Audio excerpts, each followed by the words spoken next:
You're watching CBS 8 Mornings at 6. Good morning, everyone. Welcome to your Friday. So glad you're with us here at the end of the week. I'm Eric Connert. And I'm Neda Irampour. You're waking up to kind of a chill in the air. I feel like the long sleeves was necessary. Right. Alex Shady joining us. What's going on? What can we expect? There is a chill in the air this morning. It's a cold start, but this afternoon, temperatures are going to warm back near the average, and then that warming trend is going to continue through the weekend. Happy Friday morning. Hope it's a great start for you. Let's begin with a look outside, out towards the Mission Bay from our Mount Soledad camera, where it is a very nice start to the day. It's pretty clear outside. Still waiting on that sun to rise. It is currently 43 degrees outside and winds are calm. Speaking of that chilly start to the day, here are your current temperatures. Mountain communities are into the 30s, 39 degrees in Mount Laguna this morning. But hey, if you live in Ramona, wow, 26 degrees outside right now. That is 6 degrees below freezing. Stay warm. And the coastline, a little extra humidity, and so they are out into the 40s. Here are your headlines for your 7-day forecast today. Temperatures return near average, warming up for the weekend, and then I have more on a chance of rain for next week coming up. Like how that times out. Alex, thank you very much for that. And now to our top story here this morning. The search for victims' bodies and answers continues in the wake of the collision between an American Airlines jet and military helicopter near the nation's capital. All 67 people involved are presumed dead, according to officials there on the ground. And this is a live look now at the crash site in the Potomac River, where recovery efforts are still underway. CBS's Natalie Brand has the latest now from Arlington, Virginia. Dive recovery efforts are expected to resume today in the Potomac River for the victims of Wednesday night's tragic mid-air collision between an American Airlines jet and an Army Black Hawk helicopter. Investigators are also combing through the site collecting evidence. The National Transportation Safety Board says it's analyzing the plane's 2 black boxes, vital pieces in their search for answers. We want to make sure we get it right. We take our time. We involve a lot of people, a lot of parties. That's the best way to make sure that we don't let tragedies like this happen again. At the time of the crash, both aircraft were flying at about 400 feet. Military helicopters are supposed to stay below 200 feet.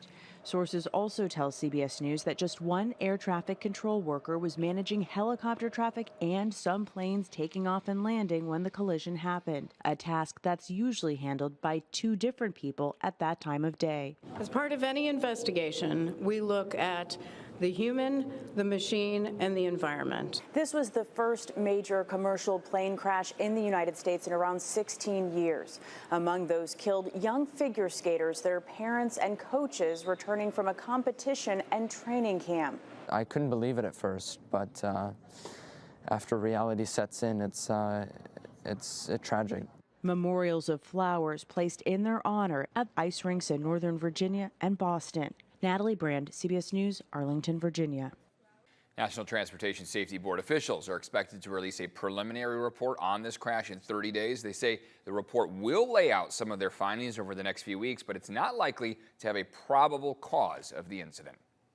This morning, there are questions about flight safety following the crash in Washington, D.C. So we are taking a closer look here at San Diego International Airport through the eyes of a commercial pilot who has been flying for over 40 years. CBS 8's Chris Groh live at the airport with really some of his concerns here, right, Chris? Yeah, his concerns, but really just his analysis and what he particularly is looking at when it comes to San Diego International Airport. And one of the things that he pointed out was not so much mid-air collisions and the potential for that, but what he has his eye on when it comes to what are called runway incursions. Take a listen. The only fear I have for San Diego going forward is a conflict that could occur on the ground, and that would be definitely connected to air traffic control.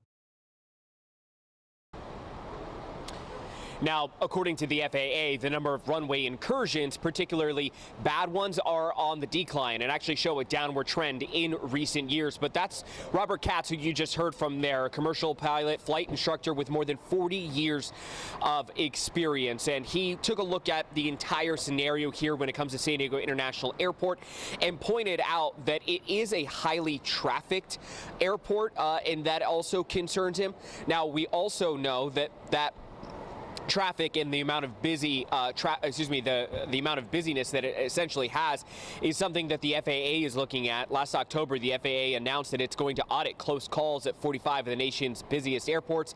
San Diego is one of them. Now, what happened in D.C., of course, was a mid-air collision. Sadly, San Diego does have one really bad incident of that. Of course, we all know back in 1978, the Pacific Southwest Airlines flight that collided with the private Cessna, killing 144 people. CAT says that since then, though, technology has greatly improved. Technology has improved tremendously in radar surveillance, in mid-air collision avoidance, in radio communications. All of this technology did not exist in 1978. Now we'll read to a statement that was put out by the San Diego International Airport. It reads in part, quote, "We are saddened at the news of last night's tragic incident, and our hearts go out to everyone involved at San Diego International Airport. Safety is and has always been our highest priority.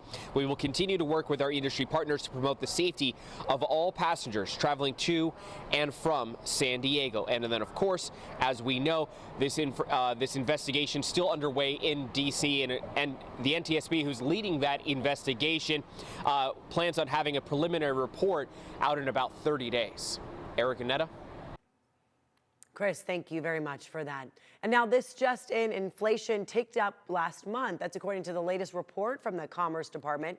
It found consumer prices rose 2.6% in December from a year earlier. So that's up from a 2.4 annual pace in November and the third straight increase. I promise you this, Imperial Beach will never stop fighting until this crisis is fixed for all in South County, because our community deserves clean water, safe beaches, and real solutions.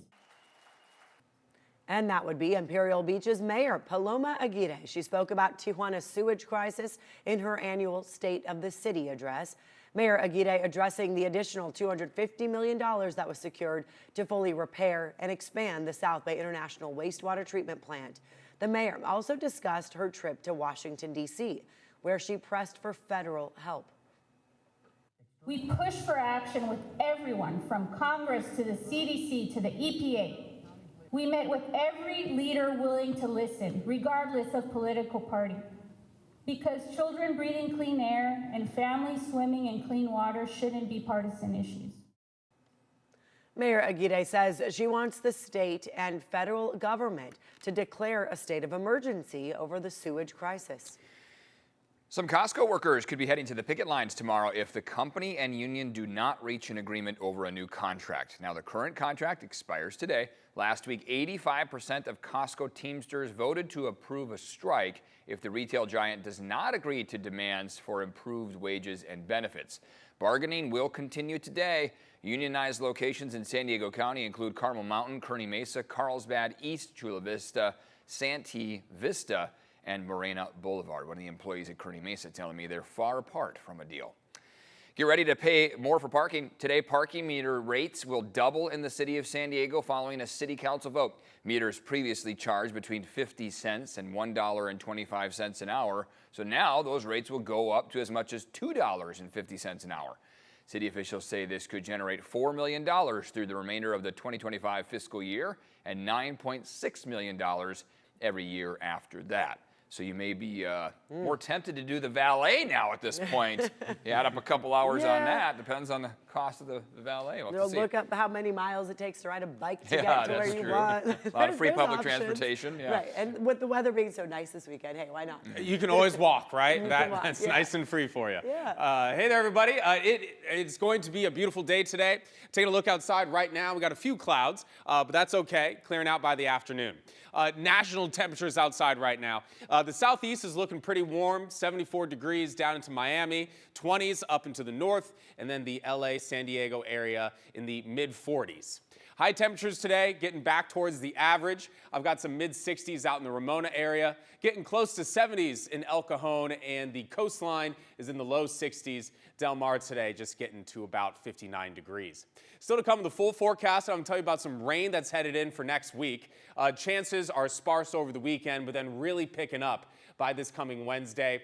Could also mean a little bit of snow out there for the mountains. and we need it. We'll take any sort of rain we can get because it has been so dry since the beginning of the water year on October 1st. Got some really nice rain last weekend, but that is just a drop in the bucket from what we actually need to get back to normal. 3/10 of an inch in San Diego, close to an inch in Ramona, but still well beneath, several inches off where we should be, what would be normal for this time of year. So we're going to take a closer look at that rain coming up here in just a bit for both the San Diego area and the region of Southern California. Okay, let's go ahead and get to your traffic outside right now. It's CBS traffic look on this Friday morning.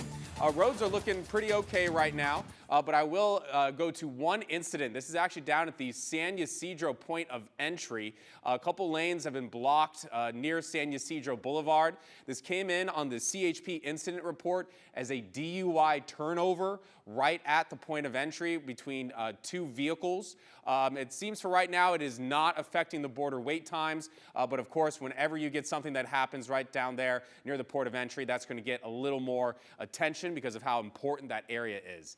Now to your border wait times. It's a 45-minute wait at the San Ysidro port of entry and 30 minutes in Otay Mesa.